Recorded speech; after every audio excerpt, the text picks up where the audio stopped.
Mga kaibigan, magandang hapon po muli. Kasama ko si Master Edwin.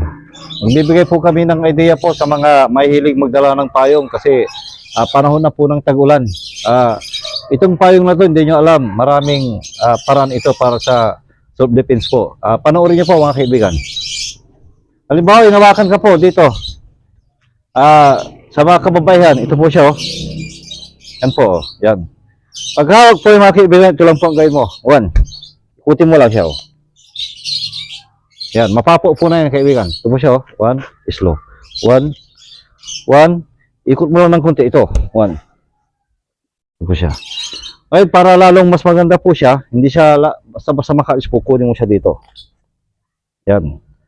Pagkatapos yung kaibigan, ito po siya. Kunin mo siya dito. Doon ka. Yan po siya. Oh. Yan. Doon ka. Yan siya. Yan.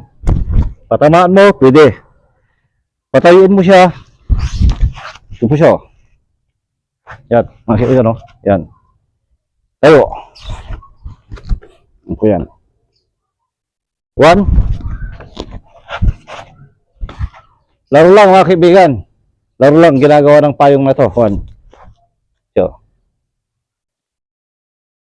Ikutin mo lang siya. 1. Balibag mo. Yun po yung mga kaibigan. Maraming salamat po.